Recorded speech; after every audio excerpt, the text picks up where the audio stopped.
ಏನಾರು ಕೇಳಾಗಿದ್ರೆ ಕೇಳ.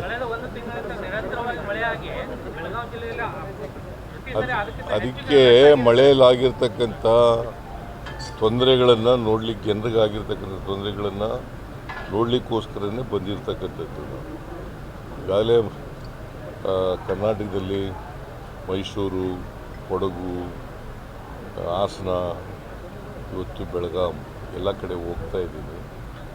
ಎಲ್ಲ ಕಡೆ ಪರಿಹಾರ ಕೆಲಸಗಳನ್ನು ಪ್ರಾರಂಭ ಮಾಡಿದ್ದಾರೆ. ಸತ್ತವರಿಗೆ ಪರಿಹಾರ ಕೊಡ್ತಕ್ಕಂಥದ್ದು, ಮನೆಗಳು ಬಿದ್ದೋಗಿರೋದಕ್ಕೆ ಪರಿಹಾರ ಕೊಡ್ತಕ್ಕಂಥದ್ದು, ಮತ್ತು ಪ್ರಾಣಿಗಳು ಸತ್ತೋಗಿದ್ರೆ ಅವಕ್ಕೆ ಪರಿಹಾರ ಕೊಡ್ತಕ್ಕಂಥದ್ದು, ವಿದ್ಯುತ್ ಕಂಬಗಳು ಬಿದ್ದೋಗಿದ್ದರೆ, ಟ್ರಾನ್ಸ್ಫಾರ್ಮರ್ಗಳು ಹೋಗಿದ್ದರೆ ಅವಕ್ಕೆಲ್ಲನೂ ಕೂಡ ರೆಸ್ಟೋರ್ ಮಾಡ್ತಕ್ಕಂಥ ಕೆಲಸ ಎಲ್ಲ ಮಾಡ್ತಾ ಇದ್ದಾರೆ. ರಸ್ತೆಗಳು ಮಾಡಲಿಕ್ಕೆ ಮಳೆ ಬರ್ತಾ ಇದೆಯಲ್ಲ, ದಿನ ಮಾಡ್ತಾ ಇದೆಯಲ್ಲ, ಅದನ್ನು ತಕ್ಷಣ ತಗೊಳ್ಳಿಕ್ಕೆ ಕಷ್ಟ ಆಗ್ತಾ ಇದೆ. ದಿನ ಸುಮಾರು 40 ದಿನ ಏನಮ್ಮ 42 ದಿನದಿಂದ ಪ್ರತಿದಿನ ಮಳೆ ಬೀಳ್ತಾ ಇದೆ. ಅದಕ್ಕೆ ಈಗ ಅಂಗನವಾಡಿಗಳಿಗೂ ಕೂಡ ರಜಾ ಘೋಷಣೆ ಮಾಡಬೇಕು ಅಂತ ಹೇಳಿದ್ದೀನಿ ನಾನು ಡಿಸಿಗೆ.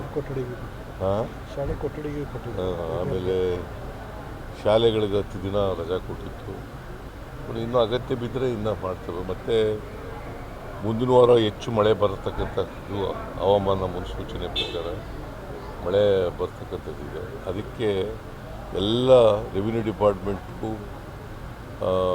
ಡಿಸಾಸ್ಟರ್ ಮ್ಯಾನೇಜ್ಮೆಂಟ್ ಡಿಪಾರ್ಟ್ಮೆಂಟ್ನವರು, ಫಾರೆಸ್ಟ್ ಡಿಪಾರ್ಟ್ಮೆಂಟ್ನವರು, ಎಲೆಕ್ಟ್ರಿಕ್ ಡಿಪಾರ್ಟ್ಮೆಂಟ್ನವರು ಮತ್ತು ನೀರಾವರಿ ಡಿಪಾರ್ಟ್ಮೆಂಟ್ನವರು ಎಲ್ಲರೂ ಕೂಡ ಅಲರ್ಟ್ ಆಗಿರಬೇಕು ಅಂತ ಹೇಳಿದ್ದೀನಿ. ಡ್ರೌಟ್ ಸ್ಟೀಮ್ನಲ್ಲಿ ಏನೂ ತೊಂದರೆ ಆಗಬಾರ್ದು.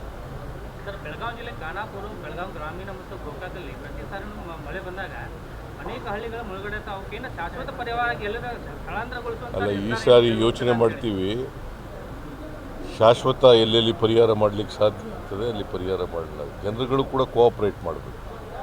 ಜನರು ಕೋಆಪ್ರೇಟ್ ಮಾಡಿದವರು ಇವೇನು ಮಾಡೋಕ್ಕಾಗಲ್ಲ. ಅನೇಕ ಸಾರಿ ಪರ್ಮನೆಂಟಾಗಿ ಮಾಡ್ತೀವಿ ಅಂತಂದ್ರೂ ಕೂಡ ಆ ಜಾಗ ಬಿಡೋಕ್ಕೆ ತಯಾರಾಗಿರಲ್ಲ ಜನ.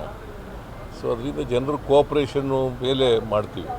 ಸರ್, ಇನ್ನೊಂದು, ಪ್ರತಿ ಸಾರಿ ಮಳೆ ಆದಾಗ ಶಿಫ್ಟಿಂಗ್ ಆಗ್ತಾರೆ ಮತ್ತು ವಾಪಸ್ ಬರ್ತಾರೆ ಅಂಥವ್ರಿಗೆ ಅದೇ ತರನಾಗಿ ನೀವು ಒಬ್ಬನೇ ಕೇಳ್ತಾ ಇದೆಯಲ್ಲ, ಬೇರೆಯವ್ರು ಯಾರು ಕೇಳ್ತಾ ಇಲ್ಲ. ತಾವು ಗೌರ್ಮೆಂಟಲ್ಲಿ NDRF ನಾನ್ ಪ್ರಕಾರ 1,20,000 ಮಾತ್ರ ಕೊಡ್ತಾ ಇದ್ರಿ, ತಾರತಮ್ಯ ಆಗ್ತಾ ಇದೆ ಅಂತ ಹೇಳಿ ಬಿಜೆಪಿ ಅವರು ಆರೋಪ ಮಾಡ್ತಾ ಇದ್ದಾರೆ. ಏನ ಪರಿಹಾರ ಕೊಡ್ತಾ ಇದ್ದಲ್ಲ, ಮನೆ ಬಿತ್ತಂತಂದ್ರೆ 5 ಲಕ್ಷ ಕೇಳಪ್ಪ, ಯಡಿಯೂರಪ್ಪನವರಿದ್ದಾಗ 5 ಲಕ್ಷ ಪೂರ್ಣ ಮನೆ ಹಾಳಾಗಿದ್ದರೆ 5 ಲಕ್ಷ ಕೊಡಬೇಕು ಅಂತ ಮಾಡಿದ್ದರು ಮುಖ್ಯಮಂತ್ರಿಯಾಗಿ. ನಾವೇನು ಮಾಡಿದ್ದೀವಿ, ಅದು ಸ್ವಲ್ಪ ದುರುಪಯೋಗ ಆಯಿತು. ನಂಬರ್ 1. ನಂಬರ್ 2, ಎಲ್ರಿಗೂ ಸಿಕ್ಕಲಿಲ್ಲ ಅದು ದುಡ್ಡು. ಫಸ್ಟ್ ಇನ್ಸ್ಟಾಲ್ಮೆಂಟ್ ಸಿಕ್ತು, ಸೆಕೆಂಡ್ ಇನ್ಸ್ಟಾಲ್ಮೆಂಟು, ಥರ್ಡ್ ಇನ್ಸ್ಟಾಲ್ಮೆಂಟ್ ಸಿಕ್ಕಲೇ ಇಲ್ಲ. ಅದಕ್ಕೆ ದುರುಪಯೋಗ ಆಗಬಾರ್ದು ಅನ್ನೋ ಕಾರಣಕ್ಕೋಸ್ಕರ 1,20,000 ರೂಪಾಯಿ ಕೊಟ್ಬಿಡ್ತೀವಿ. ಜೊತೆಗೆ ಒಂದು ಮನೆ ಕೊಡ್ತೀವಿ, ಪೂರ್ಣ ಕಳ್ಕೊಂಡಿರೋರಿಗೆ, ಹಾನಿಯಾಗಿರ್ತಕ್ಕಂಥವ್ರಿಗೆ ಒಂದು ಮನೆಯೂ ಕೂಡ ಕೊಡ್ತೀವಿ. 1,20,000. ಗೃಹಲಕ್ಷ್ಮಿದು ನೀವು ಕೊಡ್ತಾ ಇದ್ರೆ ತಿಂಗಳಾಗಿ 3 ತಿಂಗಳಾಯ್ತು ಕೊಟ್ಟಿಲ್ಲ. ಯಾರು ಹೇಳಿದವರು? ಕಾಯ್ತಾ ಇದ್ದಾರೆ. ಇಲ್ಲ, ಕೊಟ್ಟಿದ್ದೀವಿ. ಈ ತಿಂಗಳು ಕೊಡಬೇಕು. ಎಷ್ಟು, ಯಾವುದು, ಜುಲೈನಲ್ಲಿ ಕೊಡಬೇಕು. ಸರ್, ರಾಜ್ಯಪಾಲರು ಇವತ್ತು ಬರ್ತಾ ಇದ್ದಾರೆ ಸರ್, ಪ್ರಾಸಿಕ್ಯೂಷನ್ಗೆ ಅನುಮತಿ ಕೊಡ್ತಾರೆ ಅಂತೇಳಿ ತಮ್ಮ ಮುದ್ದಿನ ನಿರ್ಧಾರ ಕಾನೂನು ನಿಮ್ಗೆ ಹೇಳಿದ್ರ? ಅಲ್ಲ, ಗೊತ್ತು ಬರ್ತಾರೆ ಅಂತ ಗೊತ್ತು. ನಿಮ್ಗೆ ಹೇಳಿದ್ರ? ಅಲ್ಲ ಸರ್, ಹೇಳಿಲ್ಲ, ಬರ್ತಾರೆ ಅಂತ ಇದೆ ಸರ್. ತಮ್ಮ ನಿಲುವು ಬರ್ತೀವಿ ನೋಡೋಣ. ಈಗ ನಾವು ಕೇಳಪ್ಪ, ಇಲ್ಲಿ ನಾವು ವಿಡ್ರಾ ಮಾಡಬೇಕು ಫೋಕಸ್ ನೋಟಿಸ್ನ ಅಂತ ಹೇಳಿದ್ದೀವಿ. ನಂಬರ್ 1. ನಂಬರ್ 2, ಅಬ್ರಾಮ್ ಅವನು ಕೊಟ್ಟಿರ್ತಕ್ಕಂಥ ಕಂಪ್ಲೇಂಟ್ನ ಅಪ್ಲಿಕೇಶನ್ನ ರಿಜೆಕ್ಟ್ ಮಾಡಬೇಕು ಅಂತ ಬರೆದಿದ್ವಿ. ನೋಡು, ಗೌರ್ನವ್ರು ಯಾವ ತೀರ್ಮಾನ ತಗೊಳ್ತಾರೆ ಅಂತ ನೋಡೋಣ. ಇನ್ನೂ ತಗೊಂಡಿಲ್ವಲ್ಲ ತೀರ್ಮಾನ.